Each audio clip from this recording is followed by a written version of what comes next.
What's up, everybody? This is Daquan Lynch from the city. We're doing it different today. We're actually in my house. So this is my apartment. This is our old dusty couch that we got for absolutely free 99 because God is good all the time.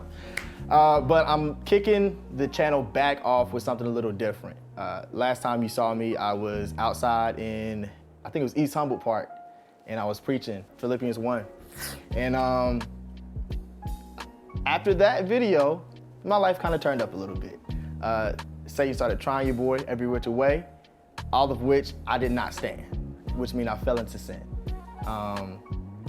It caused me to not want to do the channel anymore because the next time I got in front of the camera, I didn't want to talk. The next time I got in front of the camera, I was full of anxiety. The next time I got in front of the camera, I was very frustrated. My mics were breaking on me, my laptop died, and it just seemed like this great, beautiful vision God gave me for this channel was beginning to fall apart. And like many things in my life, I saw that my consistency was already choked out because I said every week I was gonna have a video out. Automatically then, I was forced to stop the YouTube channel. I didn't have the resources anymore, and so it made me grow really frustrated. Pushed me to a place where I saw that the perception of the channel could be that this guy's inconsistent or that this guy isn't happy anymore, because I felt like every time I got in front of the camera, I needed to be full of joy. I needed to be smiling and I needed to be joking and in your face. And I'm just not always like that, to be honest. And for a moment, the pressure of performance became increasingly more heavy. And not just with this channel, but in my life, at church. I was sick of being the guy that laughed all the time. I was sick of being the guy that was always the first to pray. I was sick of being a guy that's always there. And I pulled back. And what I thought was me taking a step back and saying okay, Daquan, you're doing too much. Stop doing this ministry. Okay, Daquan, you're doing too much. Stop doing this. Stop going to this so much. Stop talking to them so much. And all these thises and thems are things that God has given me as gifts. So stop talking to this friend who gives you wise counsel all the time. That person who you walk in life on life with, that's discipling you, that's challenging you, don't respond to his text. Miss the meeting, oversleep, pull out of that, And it is nothing wrong with that. I really don't think there's anything wrong with sitting down from the ministry if your plate is full, or if you are just, you can't go no more, you just need some time. Even Jesus escaped to the garden to pray, right? That's not what I'm talking about. I literally was like, God, I'm sick because I've been asking you for a wife. I've been asking you. I've been praying about it, right? I've been the good guy. I've been the good dude. And I had taken something that I had been praying about very personally and allowed it to affect very publicly where I was at. I had been praying about a wife and was pursuing a young lady at the time, and great friend of mine to this day. We're cool now, it's no bad blood. But really felt like this was the woman that God was calling to be my wife for. I felt so led to her, right? In frustration with God and with frustration with this channel not working and just a ton of other things, work wasn't going exactly the way I wanted to, I got really angry at God and was like, listen, until you are ready to obey my prayers, and listen to that language, right? Obey. Until you're willing to obey my prayers and answer my prayers and do what I'm asking you to do, I don't really want anything to do with you. I don't want to go to church. I don't want to read your word. I don't want to hear your music. And for a month or so, I would say I was kind of just in the air and wasn't really myself. Wasn't myself at all, and it was noticeable. I wasn't going to church. Would go kind of when I just felt like it. Pulled out of 3 or 4 different things, which I believe some of that God was gonna have done in his own timing anyway, but I pulled out prematurely from a lot of stuff. And I had a temper tantrum. Did what I wanted to do, said what I wanted to say, listen to what I want to listen to, watch what I want to watch, hit up who I want to hit up. And I paid every dime for it, or so you would think, right? Because really we'll never pay the full cost of our sin, which is death. However, you can't run from God. You're not gonna outrun God, you never will.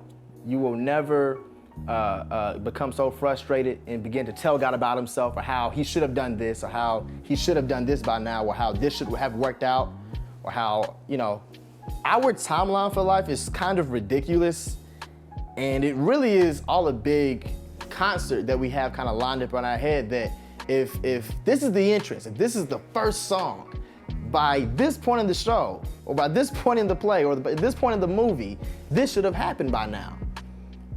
And I'm a person who loves movies. I'm a person who loves film, and by this point in my movie, I definitely envision myself seriously pursuing somebody for marriage, and I'm not. Which then pushed me to question, what is the real reason that I love God? What is the real reason that I serve God? Because for me, since I was 15, Jesus has been enough. And I've sang that more times than I can probably remember. But for the first time as an adult now at 23, I was like saying out loud of my mouth, God, you cool and I love you, God, but I'm asking you for this and you're not giving it to me. And I don't know what the problem is, because you say you're a good father who gives good gifts. You say you're a father who if I ask for a fish, you won't give me a stone, but I seem to be looking at this stone in my hand right now, and I just, for the life of me, I can't figure it out. So you gotta make some sense of this. And he did.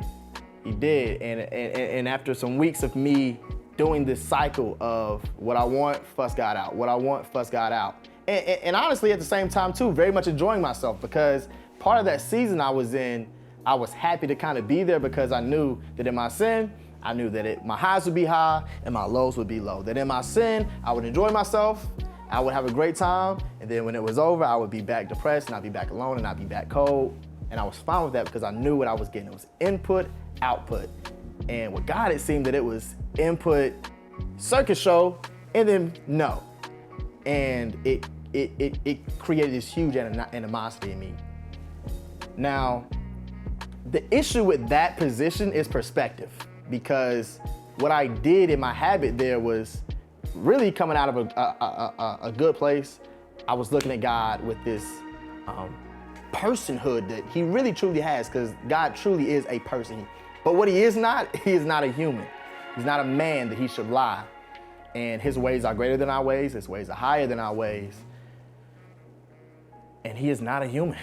And while God is my friend, and he's my dad, and all these things, he is also God. My dad and my friend are God. And so the things that my friend and my dad do, who is God, are not always gonna align with the way that my human mind perceives them. They're not gonna go down the way that I like for them to go down all the time. And sometimes the things that I'm praying about, the things I'm asking God for, literally will not come to me because it's good for me. Because it's good for me. And I'll say it this way. The stone, if I'm asking God for a fish, I'm asking God for a wife. He gives me a stone, or he gives me a no, or a hold on, or whatever. That stone for me, because inside of it, when you crack it, when you really when God gave me that no, or that hold on, or whatever you want to call it, I sat with it. And I just sat, man, and I just sat for weeks. And I didn't question it. I just, like I said, I kind of threw it, got angry. My discipler from home, Kyle, he ended up saying to me, Daquan, if you were willing to walk away from God because you didn't get this thing, if you're willing to walk away from God because you didn't get this woman, or if you were willing to walk away from God because you didn't get a wife out of this, that should be a dead indicator that this is an idol for you. That should be a dead giveaway that this now has become your God. That you have now said to God, if I don't have this, I don't really want much to do with you. I need you in this. If you don't have this, you talk to me when you got this. If you don't got this, we're not talking. And for me, marriage had become such an idol. For me, having a wife became such an idol. Having a family became such an idol that I didn't have any patience. That I didn't know, that I still don't really know how to operate under distress. I work well under pressure. I work well when there's a lot on the line.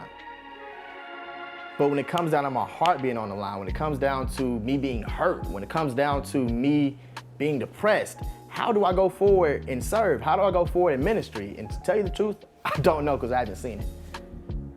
But I will tell you that was inside the stone. That was the diamond inside the stone that God gave me, was that, how dare you ask me for a wife and you don't even have enough patience to talk to me? Humans are a whole nother breed of impatient. Humans are a whole nother breed of selfish. God It's not selfish. It's not wrong in anything that he does. And if I can't trust him, how could I ever trust another woman? How could I ever trust a human with my life?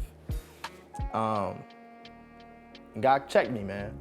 And it was in that moment I had to make a decision whether I wanted to live a life of performance or a life of purpose.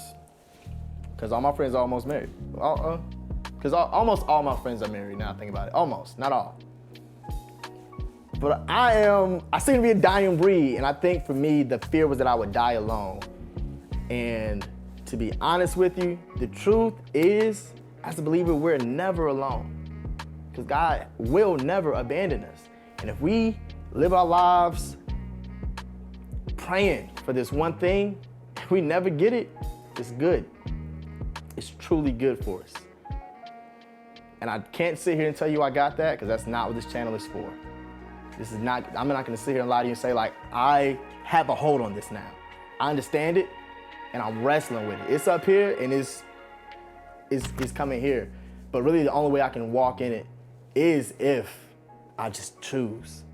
I just so choose to trust God and know that he's good and know that he's a good father and know that he bears with his children and know that he truly gives good gifts. So this is me being tired of performing and living my purpose. So join me on this journey. Purpose is greater than performance.